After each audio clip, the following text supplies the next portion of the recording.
Tonight's question, how could people who say they believe in diversity and inclusion be anti-Semitic? Has some simple answers, which are true, but then I think there is a deep issue, and it's not a simple issue. So there are a lot of simple things going on, but there's some things going on that aren't really simple. But first of all, when you hear the words diversity, so you think, aha, these people are interested in different types of people, different types of ideas, different types of values, and they're tolerant of those things. When you hear inclusion, that reinforces the idea. We want to include people. We don't want people to feel excluded. And then you find out that there's anti-Semitism, rife, rampant, and that seems to be a simple, open, direct contradiction. And there are other exclusionary ideas and practices, like, for example, contradictory political beliefs or social beliefs, like political conservatives, who are just not allowed, and other similar ideas. Some places, some groups, anything religious at all, is absolutely out of bounds. So how could that be? So here are a few simple explanations which will cover part of the ground, but they won't cover the whole thing. Thank you very much. I made a bracha before because I was drinking before, so I'm just going to continue that.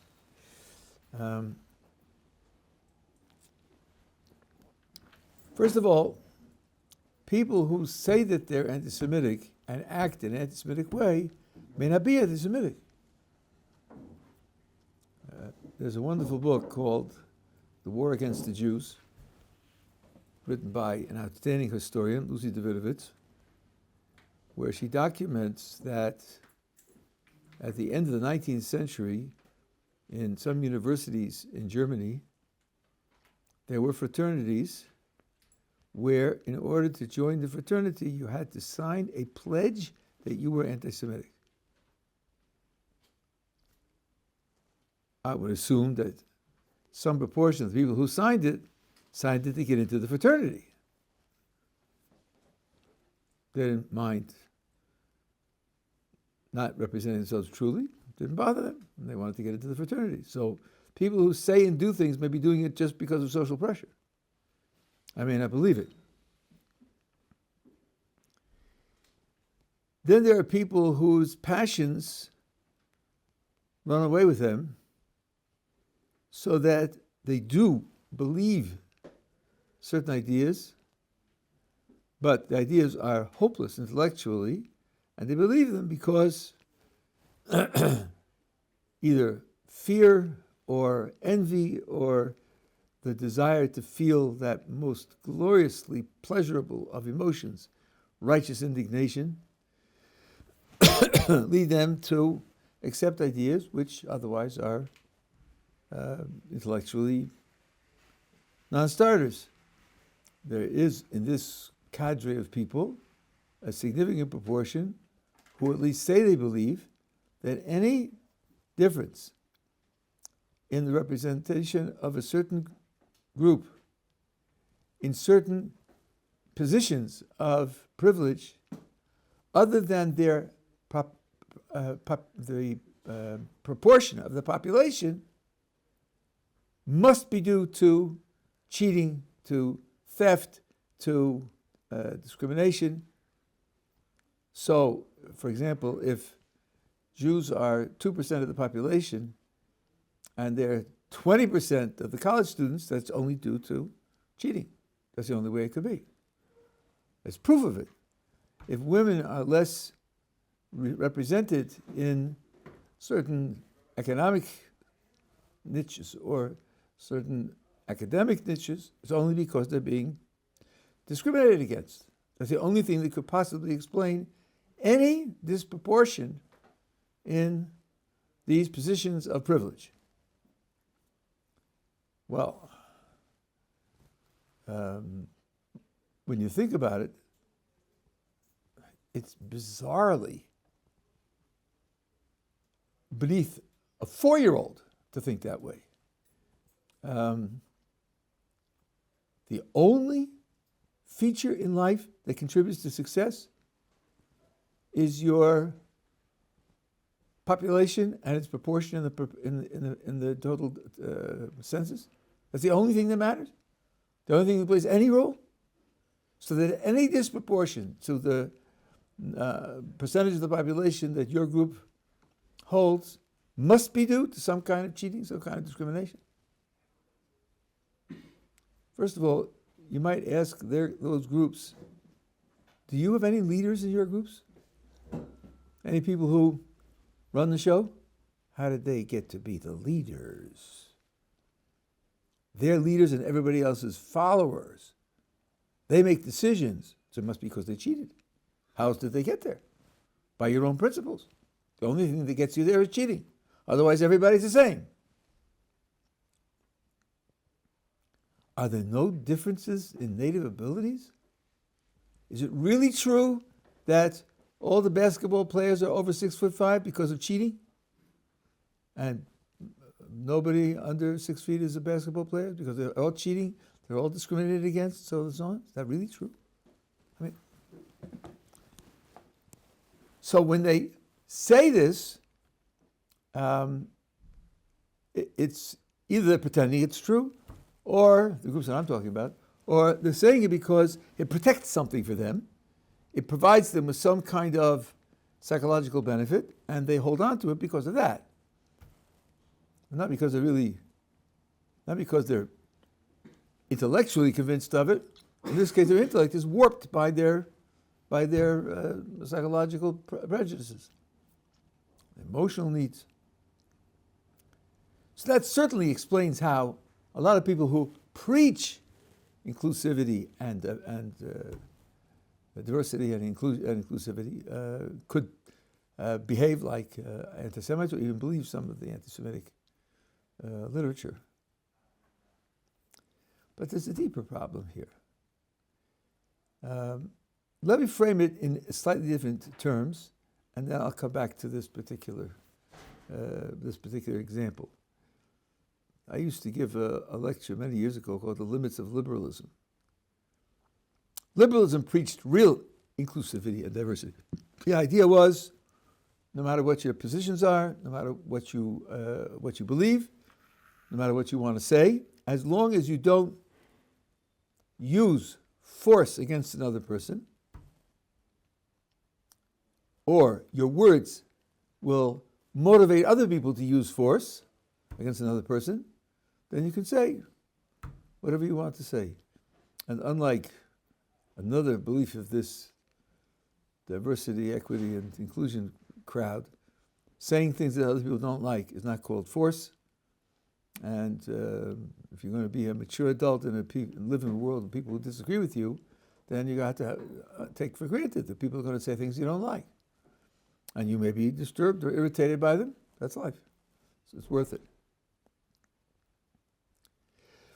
But now the question arises, can a liberal who preaches diversity, real diversity, and respect, you don't have to agree with the other guy, but respect, what is his attitude towards someone who disagrees with him about being a liberal? He's anti-liberal.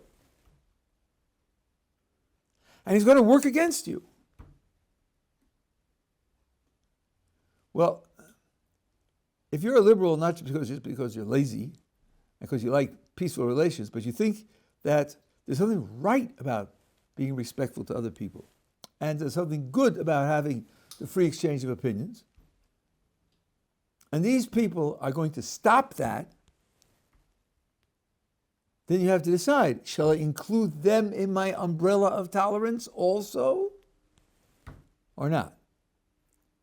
If I include them in my umbrella of tolerance, I threaten losing the umbrella and drowning in the rain. So the question is whether, even if you're a liberal, you have to draw the line somewhere and say, here's the spectrum of acceptable disagreement, but you step over that line, it's no longer acceptable, I will oppose you and I'll stop you.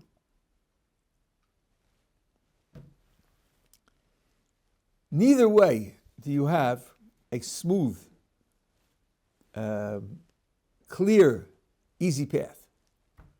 Because if you draw the line, you have to explain why you're drawing the line and what you're going to do about the line.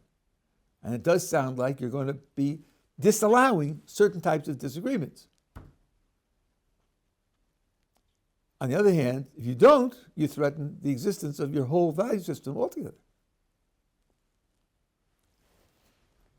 And I think that many people who are committed liberals do want to draw a line, and they want to justify it on the grounds that either it threatens the whole institution of liberalism in the first place, or it threatens the growth of certain practices which will have such evil consequences that protecting liberalism isn't worth it. There are programs in schools, basically high schools, where they take ex-convicts and they bring them in to say, I did these crimes, I went to jail, I see life differently now, I want to tell you what it's like. I've been there, I've done that. I want to tell you about that. But they don't invite people who sell hard drugs illegally to explain where they're coming from, explain what they see in it, explain why they feel that it's okay. They don't allow that kind of influence on 13-year-olds. Why not? Why not? These people, there are people who are doing this, and some of them make a lot of money, and some of them so on. Why not expose them to? Well, we feel that drugs are terribly destructive. And if you'll have an open discussion of this with 13-year-olds, 6 of them are going to be affected positively, and let's say with approval of this terrible, and then they're recruiting more drug dealers to addict more people to drugs, to make more money for the cartels and for the gangs, and to drag down society. It's not worth the liberalism to have them express their ideas in schools if the effect is going to be that kind of. The same thing true with speech is aggression. Speaking is aggression. Saying something that somebody else doesn't like or irritates the person or makes him feel uncomfortable is aggression. And therefore, you use force to shut down the speech. So here, from a liberal point of view, you're in a lose-lose situation. If you really believed that certain types of speech belittle people or accuse people or make them feel inferior, and that's harming them, but on the other hand, shouting it down, which is using brute force to stop them from talking, is also harming the speaker and depriving him of his rights to express his opinions. So then it's a lose-lose situation. No matter what you do, you're going to lose something. And you have to make a decision which loss is bigger. I can't say that identifying speech as aggression and talking about microaggressions and so on is completely nuts. Some types of speech do hurt people. They either hurt them directly or they encourage other people to hurt them, irritate them, disturb them, frighten them, and so forth and so on. But you weigh up the benefits and losses, and you say, yes, there are losses. People are going to be uncomfortable. If there weren't anything to be gained, then it wouldn't be right to make a person feel uncomfortable. Why would you do that? But the gain of having free exchange of ideas is so enormous that it's worth it. And mature people realize that, and they deal with it. If you take a minority position, lots of people are going to say things you don't like. Okay. Either to make your life smoother, you give up the minority position, or you adjust to it and you say, I'm going to be irritated by what these people say. It's worth it, because what I'm standing for is worth standing for. So here's where I think there's a subtle trade-off that has to be made. and has to be made with any movement that claims to be inclusive of disparate ideas. What about someone who opposes your inclusion or your the disparate ideas that you're willing to tolerate? He has a different idea of what ideas should be tolerated, or he has a different idea of who should be included. At that point, it's not just crazy, it's not just prejudice to say, well, he's threatened these values of the whole movement, and then we're going to protect myself against that threat.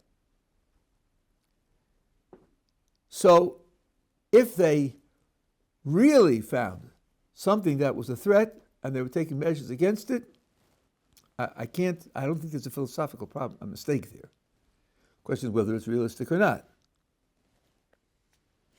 Did you have a question? Yeah, so the point that words can hurt.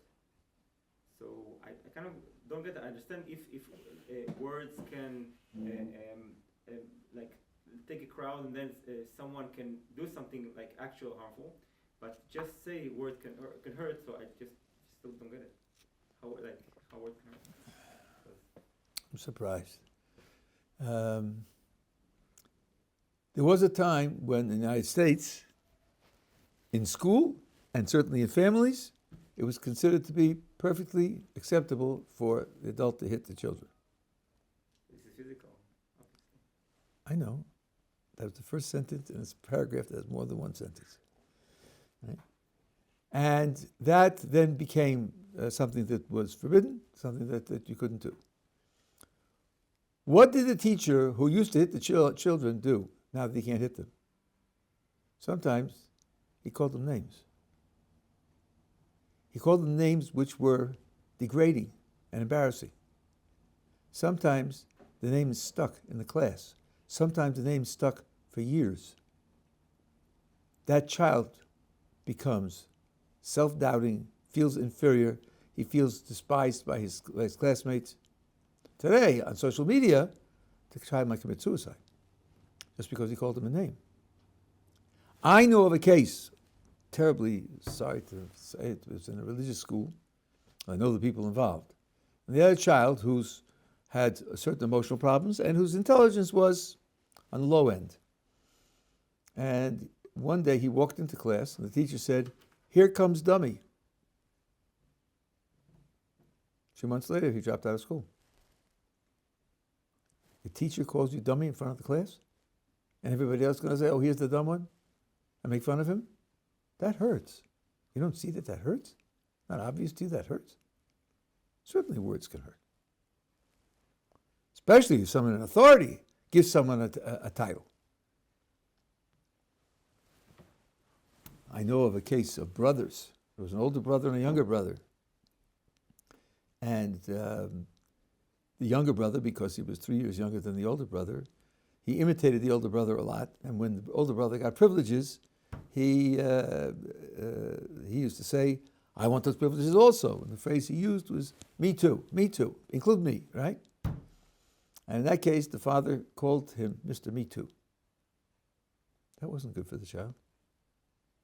You're nobody in yourself. You're just imitating him, and you're doing it inappropriately. Every time he spoke to him, he's putting him down. That's very hurtful. So there's no question that words can hurt. The question is what I said before. When the words hurt, are they also serving some purpose or not? So if someone is a committed macrobiotic, and I say, I have seen studies that the sales of macrobiotic foods are so low that the items spend a lot of time on the shelf and they develop bacteria. And they're, in fact, unsafe. If he says, "Oh, you just made me feel terrible," yeah, but it's important for people to know that if it's true, so that they'll know that buying, at least they should purify it and sanitize it because it has bacteria on it. So he's being hurt and their health is being preserved. I think it's worth it, if that's what the hurtful speech is servicing, right? So there was a boy, this goes back 20 years already, I think it was the University of Michigan, who said in a psychology class that he believes that what used to be called homosexuality, and now it's SSA, same-sex attraction, and so forth and so on, could be helped this prejudice by therapy. And they said to him, if you say something like that, we're going to expel you from the school. You can't say that. You can't say that. Why? Because people with these feelings and these desires are going to feel as if they have something wrong with them, and therapy is supposed to help people who are deficient in some way, and you're making them feel deficient. So then you have to ask, well, okay, I hear that. Yes, if I talk about whether therapy could help, I will make them feel deficient, but what about all the people who want help and won't get it if we don't acknowledge it and develop it? What about them? They're in pain also.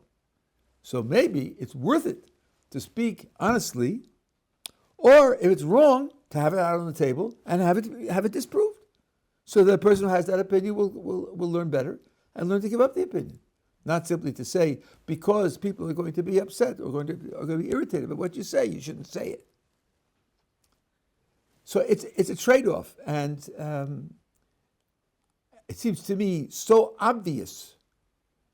This goes back to John Stuart Mill. John Stuart Mill's a defense of free speech was because of its utility. He didn't believe, he was a utilitarian, and when he wrote On Liberty, he didn't change his mind. He says in the beginning of On Liberty, the only gauge of what's right and wrong is utility. And his defense of free speech is, if you allow free speech, the whole society will benefit tremendously. And he doesn't say it, but implied is, if the free speech hurts people, it's still worth it because of the benefit that you get. So nobody's denying that there is a pain there. The question is, what you do about that pain? Now you see people who think, yeah, it's more important to prevent people from having these pains of the microaggressions of speech than it is to have certain cultural objects, certain classic pictures were taken down because the way they portray women or people of other races have them portrayed in a negative fashion, so you don't want to look at that picture. Rather than look at it and discuss it and say, you see this in this aspect of the picture, you see that it's prejudicial, and it's prejudicial in an inaccurate way, it's not truthful, so you should know that this kind of portrayal isn't truthful, and learn from the fact that this is what people used to think and used to say, and to show that it isn't so. Someone who points out that the older you get, you lose your grip on certain mental abilities, whether it's memory or whether it's speed of computation, or whether it's the energy to do long-standing investigations, and they call that ageism. Why are you prejudiced against older people? It has to be prejudice because no group can be less than any other group. You know, that's colossally stupid. And to say it means, well, if these people are losing some of these abilities, then maybe certain allowances should be made. Or maybe certain aid should be given to them to be able to function optimally in the light of these. Would anybody say you're prejudiced against people with a broken leg because they have to use a crutch? It becomes insane. So now when a person says this, when he's willing to use physical power and aggression to stop spoken microaggressions, you have to ask yourself where he's coming from. The value trade-off seems to be so obvious, and he's doing it in the opposite direction. Or the idea that all disparities in outcome, this is what they call equity, all disparities in outcome are due to discrimination and prejudice and cheating of one kind or another, when natural talents, including talents of personality, perseverance and courage and so forth and so on, all of which contribute to a person's success, intellectual success, athletic success, whatever it is.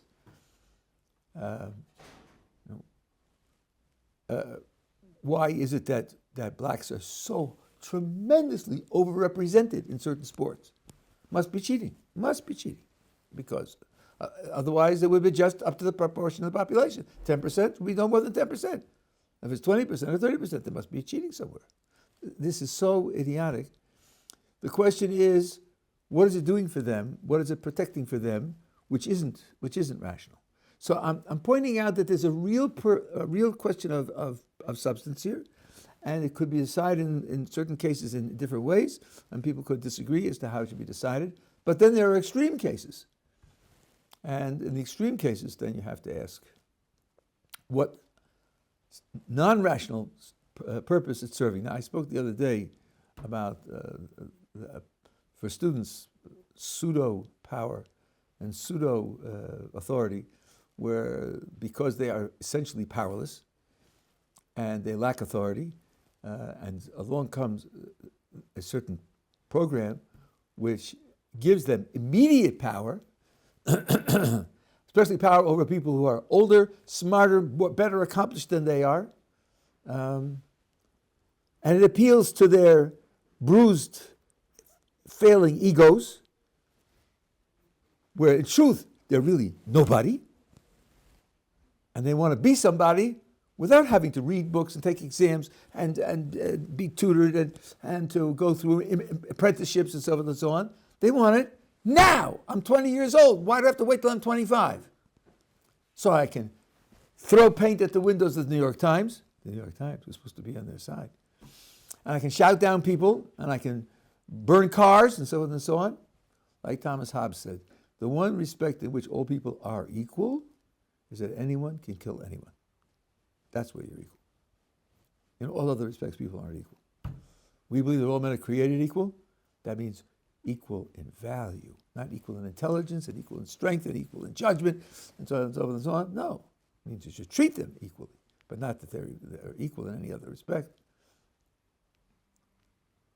So now, when it comes to anti-Semitism, this is very, very prominent. First of all, where do you see that the program is anti-Semitic? One thing which people who are fighting anti-Semitism are pointing out, I don't know, maybe for hundreds of years, but certainly for the last 50 years or more, you take a person who criticizes the Jewish state or Jewish people for a certain type of crime, and you point out to him that that same crime is being practiced in many places in the world to a much, much greater extent. 10 times as bad, 50 times as bad. And they have no interest in that whatsoever. They have no concern about that whatsoever. They never demonstrate about it. They never mention it. Then you have to ask, well, are you demonstrating against Jews because of this crime? It's the crime that bothers you? Then why don't you call out this crime in other places as well? So, when you talk about Israeli practices, Israeli governmental practices, genocide. Genocide against what? Against whom? Arabs?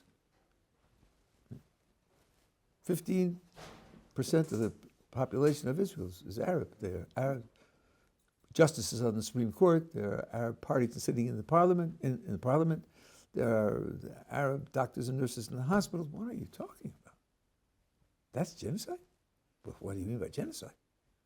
I thought it meant killing those people as best you can. You don't put them in the high respected places in your society if you're practicing genocide. But if you're talking about genocide, what about the wars now in Somalia and in Afghanistan? They're taking out, in Pakistan, they're going to expel something like 2 million Afghanistani people because they came in illegally, so we're just going to push them out. 2 million people. Talk about forced population maneuvers. Nobody's talking about that. Nobody's talking about it.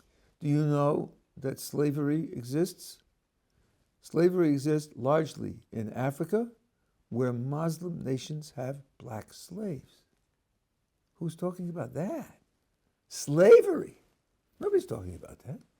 So, how is it that you're talking about rights that Israel does or does not recognize, and you have no room, no mention?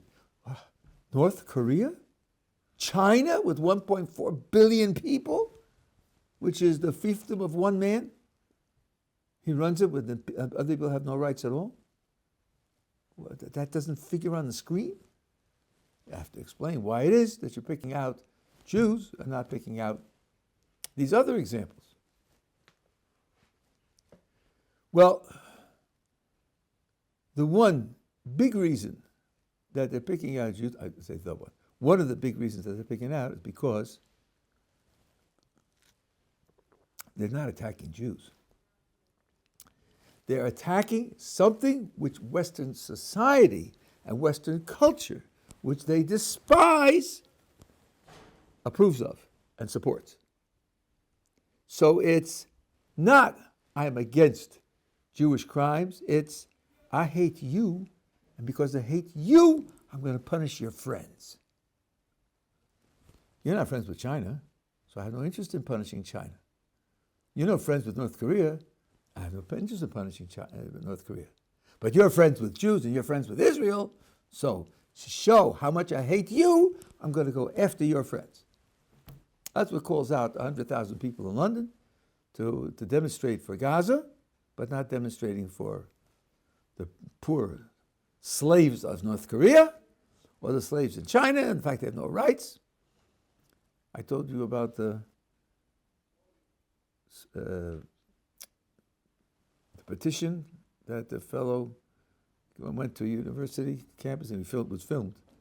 Right? You're signing a petition for Gaza. You want to sign? Sure. You have to know that's written in the petition. You're supporting Gaza where homosexuals are imprisoned and killed by law. Sign. Here you are. They somehow decided that they didn't want to sign. And the same with women have no rights, women can't vote, women can't go outside without a male escort. Sign right here. Oh, that's what Gaza's like? Oh, well, then we don't want to sign that. Quite right. Palestine shall be free from the river to the sea. Free from what? Living under Hamas is free? Free to do what? Free from what? They won't be free. If we aren't blockading them, so Hamas is stealing everything from them. The leaders of Hamas are millionaires. They have millions of dollars squirreled away. Not least that they steal from the money that's given, supposed to be for welfare for the people in Gaza. They use it for rockets. They ripped up the water pipes and used them for rockets. They have no concern whatsoever for the population. So you're going to be free? Removing Israeli control is not going to make them free. So these ideas are not because they have a commitment to the cause that they're talking about, is because by doing so they can show that they want to tear down Western civilization. And with respect to Western civilization, the disparity there is so obvious. Right? Women are discriminated against. They're a discriminated class. Okay. Show me where in the rest of the world women are better off. In the Muslim world? In large parts of the Asiatic world? They're better off? No. They're better off here. Why are they better off here? Because this society, with its faults, with its mistakes, is working to improve itself. It's actually progressing in the right direction. Until 1920, women didn't have the vote, and then they got the vote. Blacks have the vote. All people, all citizens have the vote. So you don't recognize that this society is in a process of self-correction, a process of self-criticism. It's just all bad. I saw one quote from one of the leaders of this group. Western society is the worst civilization in the history of the world. That's really good for hyperbole, right? You want to catch someone's attention, say something that's really absurd. Then I'll listen to you. The worst civilization in the history of the world. So, you could say to such people, so go live in Russia. Go live in China. If you come, they'll have you. They'll put you to work. They'll be happy that you shouldn't have a vote or rig the votes, If it's really the worst, what are you doing here?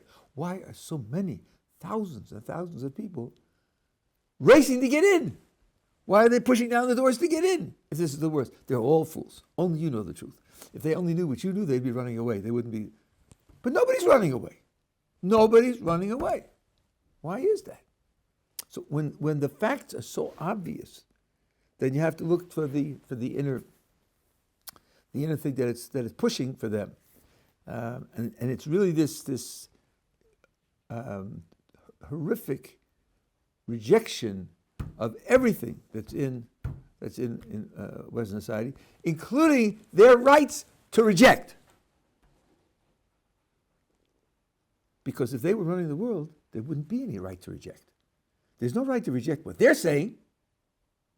So they got in through the fact that Western society was tolerant enough to allow them to reject. But when they get control, no one's going to reject. They'll kill them. They'll just kill them. So this is, it goes back to powerlessness and control and all the rest. With all the failures of Western society. So I think that the anti-Semitism there is largely this kind of knee-jerk opposition to the people whom you want to tear down, and you pick on one of their friends that you want to tear down. I saw now there's a woman who's the head of a women's rights group in this country, particularly a woman who's part of a group that's trying to overcome violence against women. That's what they do. And there are international groups, as a UN group, to end violence against women. None of them has said a word about the fact that on October 7th, one of the tools of the terror is sexual violence.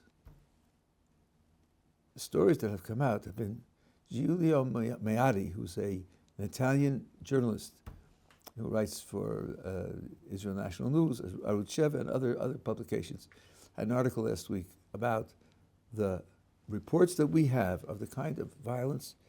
I can't even describe it. I can't say the words. It's just so unbelievably horrific. And the silence of the world to this. And one leader of one of the international women's protection groups said, "Let them prove they were raped."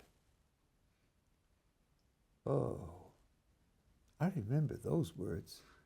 Those words come from the rapist. Prove it in court. Bring witnesses. No witnesses, I'm innocent. And what do they say to that? Believe the victim. That's their mantra, believe the victim. She's telling you she was raped. You could question that. Why should you believe the victim? Maybe she has something to gain by claiming that she was raped. But that's their mantra, believe the victim. For everyone, except Jews. Not for Jews, not for Israel. They're saying prove that they were raped. The hypocrisy is so on the surface, it's so audacious. Leftist women in this country, especially feminists, are expressing their despair over the fact that the international leftist political solidarity has utterly failed them. Because it's not part of the general agenda. Now, I'll say one word in principle. Where did the general agenda come from? She started as a teenager, Greta Thunberg, if I'm pronouncing her name right, who was a hero of the climate change group. There was a climate change conference, and she spoke. She spent her whole time speaking about the Palestinians. So some people called her out and said, we came here to talk about climate, whatever other problems there are, but this was a conference about climate. And her answer was what's called in this jargon intersectionality. It's that oppressed people, victims, have to stick together. Different victims have been victimized different ways. If they don't band together, we're not going to solve any of our problems. So in order to be faithful to the cause of saving the planet from climate change, you have to support the Palestinians also. Because this minority group is worried about climate, and that group is worried about Palestinians. And this group is worried about transgender. When they all get together, you have a big enough group that can work powerfully for all the causes. So you have to support the other one, otherwise you're not you're not really working on your own. That's called intersectionality. You bring the groups together, and you get a larger community of activists. Well, I could hear that as a kind of political ploy, but to use that as a basis for forming your beliefs, let's see. I'm in favor of climate change. We have to demonstrate and work against the government so as to get them to do climate change.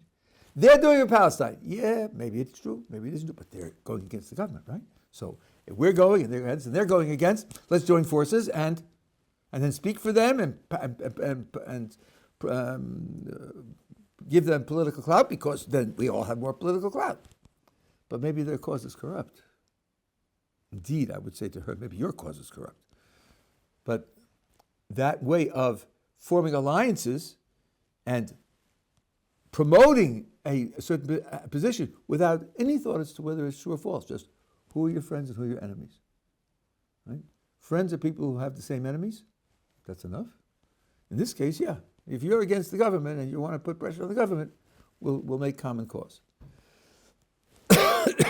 That will get you people who will be demonstrating in favor of the Palestinians, so as to push forward their own causes by solidarity. But of course, if it's based on lies, they don't care. They're just putting pressure on the government to collapse the government. These are, when I used to talk more about anti-Semitism, I tried to keep clear the distinction between being an anti-Semite, that means believing things about Jews, so that you justify opposing them in certain ways, versus acting out prejudicially against Jews. The two are really completely independent of one another. There are people who are anti-Semitic. They believe that Jews are bad and inferior to the one, but just keep quiet. It's not worth their while to publicize. There are some reactions now. Some people who, in high positions, who expressed anti-Semitic ideas were been fired from universities, even from other places. There's some reaction. So you have some people who are anti-Semitic at heart, so to speak, but don't take it into action. And you have other people, like I've been describing, who act in an anti-Semitic way, but aren't really anti-Semites. They do it because they're scared socially to go against the crowd, or because of this intersectionality business. I'll support you. I don't really believe in what you're doing, but I want you to support me, so I'm willing to support you. Sort of like log rolling in democratic politics, you know. I'll vote for your bill, you vote for my bill, because otherwise neither bill is going to pass. I don't believe in what you're doing, but I believe in what I'm doing, and I believe in it so strongly that I'm willing to pay the price of voting for you, even though I think what you're doing is wrong, so I'll get you to vote for me.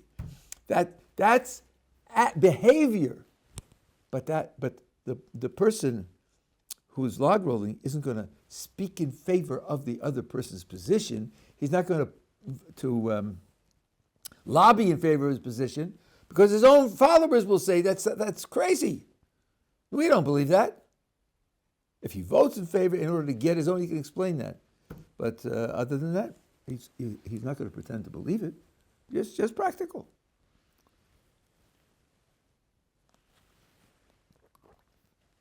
So then the bottom line is, what do we do about this kind of anti-Semitism? And I can't give practical advice, especially for the United States of America, because I don't know what the stakes are. In very general terms, I would say, if you're not putting yourself in significant danger, and you have a group that you can stand with, that's crucial, that's absolutely essential. Doing it by yourself it just won't work. If you have a group that you can stand with, then it's worth it. It's worth it to stand with it and stand for it. And there are groups being organized, including groups that are becoming trained in self-defense. In this country, it's been much more dramatic. I think last month, 187,000 gun permits were issued. Citizens are buying guns as citizens. Almost every citizen has been to the army, so it's not as if they're taking out something that they don't know. And they feel that with the spectacular failure of October 7th, and with the fact that the country is involved in fighting a war, a serious war, that other parts of the country may not be defended. And they say, well, if we can't count on the defense of the governmental forces, we're going to arm ourselves. And the number of guns in this society that people have available, and the number within the population of murders is infinitesimal. Not talking about gangs, but about murders is infinitesimal. Far more murders per capita than in a place like the United States than there are here. You never hear of someone shooting somebody else because he stole his parking place, or because he ran his tractor over the other guy's lawn, or whatever. The guns are here, but it doesn't happen. It's a different culture. So the idea of opposing, I think it's important. Part of the reason I think it's important because there is a backlash in America. How far it will go, how far it will grow, is very hard to tell. But there is a backlash, and it is having some effect.